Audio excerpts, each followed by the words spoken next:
इस बार जिस तरह की चुनौतियाँ इंसानियत के सामने हैं, मानवता के सामने हैं, ऐसी मानवता के इतिहास में पहले कभी नहीं आई।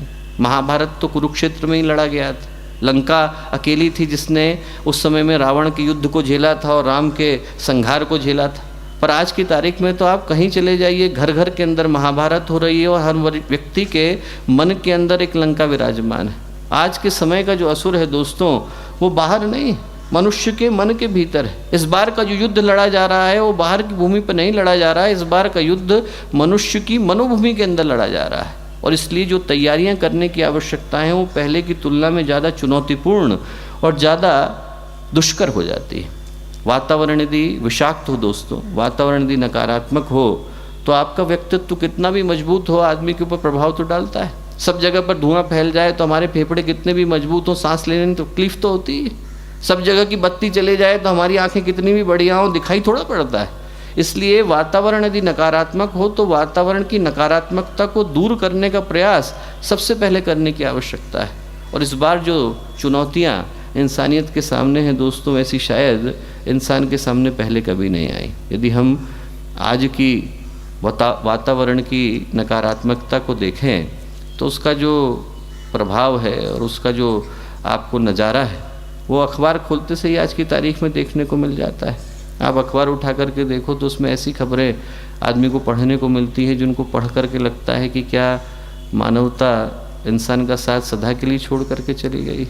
आपको चाहे वो नित्य प्रति की हिंसा की खबरें हों, बलात्कार की खबरें हों, व्यभिचार की खबरें हों, इन खबरों को देख करके चिंता तो होती है कि आखिर हम इंसानियत का भविष्य किस तरह के परिवेश के हवाले करके जा रहे हैं। आप यदि अखबार पढ़ो दोस्तों तो आपको एक खबर आज से 7-8 वर्ष पुरानी है पर अभी भी दिल को विदीर्ण कर जाती है। घटना एक व्यक्ति की है जो मोटरसाइकिल पर घर से निकला, 35,000 रुपये उसकी जेब में थे, अपनी बच्ची के इलाज के लिए लेके जा रहा था। पीछे से एक गाड़ी आई, टक्कर मार दी और वो व्यक्ति जो था घायल होकर के सड़क के किनारे पड़ गया। हाईवे का किनारा था, न जाने कितनी गाड़ियाँ वहाँ से निकली होंगी पर कोई गाड़ी उस व्यक्ति के सहायता के लिए नहीं रुकी।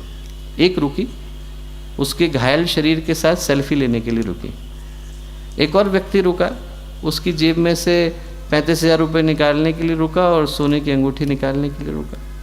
जब हम ऐसी घटनाओं को घटता देखते हैं दोस्तों, इंसान को भेड़िए की तरह से आचरण करता देखते हैं, तो ऐसा कौन है जिसके हृदय में प्रश्न नहीं उभरता कि इंसानियत का भविष्य क्या होने वाला है।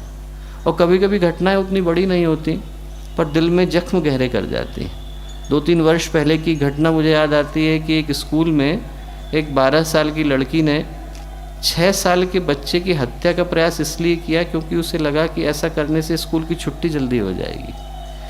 आप सोच के देखो कि प्रयास क्यों हो रहा है स्कूल की छुट्टी के लिए, हो क्या रहा है विद्या के मंदिर में, कर कौन रहा है 12 साल की अबोध बालिका, हो किसके साथ रहा है 6 साल के मासूम के साथ। जब दोस्तों इस तरह की घटनाओं को हम लोग घटता हुआ देखते हैं तो मन में शंका जरूर होती है। शंका होती है कि मानवता, इंसानियत आखिर किस तरफ जा रहे हैं, आखिर कौन सी राह हम लोगों ने चुन ली। आज की स्थितियों को आप देखो तो व्यक्ति अशांत नज़र आता है। आदमी के मन में सुख नहीं है, शांति नहीं, संतुलन नहीं, स्थिरता नहीं। आदमी को अपने जीवन के उद्देश्य के विषय में स्पष्टता के साथ नहीं पता। परिवारों तक में तो प्रेम बचा नहीं, आप उसको राष्ट्र प्रेम और ईश्वर निष्ठा कैसे सिखाएंगे। सदाचार तो बहुत दूर की बात है, व्यक्ति शिष्टाचार को भूल करके बैठा है। यदि हम लोग इन घटनाओं के कारण में जाना चाहें, आप लोग सभी पढ़े लिखे लोग हैं और इस देश के भविष्य के रूप में यहाँ पर विराजमान हैं, यदि हम लोग इन घटनाओं के कारण में जाना चाहें, जानना चाहें कि आखिर ये घटनाएं घट क्यों नहीं, तो इन घटनाओं के घटने के पीछे 2 चीज़ें जिम्मेवार हैं दोस्तों। एक का नाम है इंसान के चिंतन के अंदर आया स्वार्थ और एक का नाम है इंसान की भावनाओं के अंदर आया छोटापन। आदमी के आँखों के ऊपर जब स्वार्थ का चश्मा चढ़ जाता है तो न तो उसे प्रकृति दिखाई पड़ती है, न परमात्मा दिखाई पड़ते हैं, न परमेश्वर दिखाई पड़ते हैं, न भारत माता दिखाई पड़ती है, न गंगा माता दिखाई पड़ती है। ऐसे में व्यक्ति को इन जगहों पर सिर्फ नोटों के बंडल नजर आते हैं। यदि आदमी के भावनाओं के अंदर छोटापन आ जाता है, भावनाओं के अंदर संकीर्णता आ जाती है, तो आदमी की समझ में मात्र इतना आता है कि मेरी इच्छाएं पूरी होनी चाहिए, अभी होनी चाहिए, इसी वक्त होनी चाहिए, किसी कीमत पर होनी चाहिए, दूसरे को मार करके होनी चाहिए, दूसरे का गला घोंट करके होनी चाहिए। और जब आदमी के चिंतन के अंदर ये बात आ जाती है दोस्तों, तो फिर उससे आप बृहत्तर उद्देश्य के लिए, राष्ट्र प्रेम के लिए, राष्ट्रीयता के लिए, मानवता के लिए संकल्प दिला पाने की स्थिति में नहीं होते। इसीलिए आप छोटे बच्चों को देखो और बड़े इंसान को देखो, एक छोटे से बच्चे में और बड़े व्यक्ति में क्या अंतर हो जाता है। छोटे से बच्चे को देखो जो गोद के अंदर खेल रहा है, आप उसके मुंह पे फूंक मार दोगे तो खुश हो जाएगा, चुटकी बजा दोगे तो खुश हो जाएगा, सीटी बजा दोगे तो खुश हो जाएगा, उसको आप एक टॉफ़ी का रैपर दिखा दोगे तो खुश हो जाएगा, पतंग दिखा दोगे तो खुश हो जाएगा, आप उसके आगे गाना गा दोगे तो खुश हो जाएगा। छोटे बच्चे के लिए दोस्तों छोटी चीज़ भी खुशी का कारण बन जाती है, और बड़े व्यक्ति के लिए बड़ी चीज़ भी शिकायत का कारण बन जाती है। जितना बड़ा व्यक्ति हो जाता है उतनी बड़ी शिकायत हो जाती है। आप उसको आईफोन दे दो तो कहेगा मुझे आईफोन नहीं चाहिए था, मुझे तो आईफोन एक्स चाहिए था।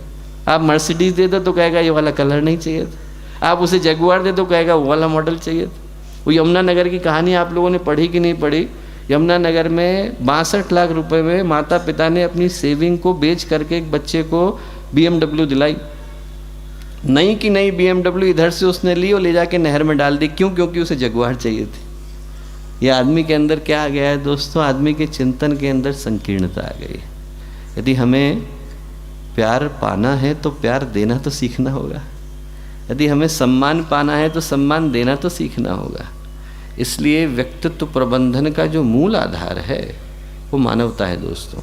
आज इस देश को यदि किसी चीज़ की सबसे ज़्यादा आवश्यकता है, बल्कि मैं कहूँगा देश को क्यों पूरे विश्व को सबसे ज़्यादा जिस चीज़ की आवश्यकता है उसका नाम है इंसानियत।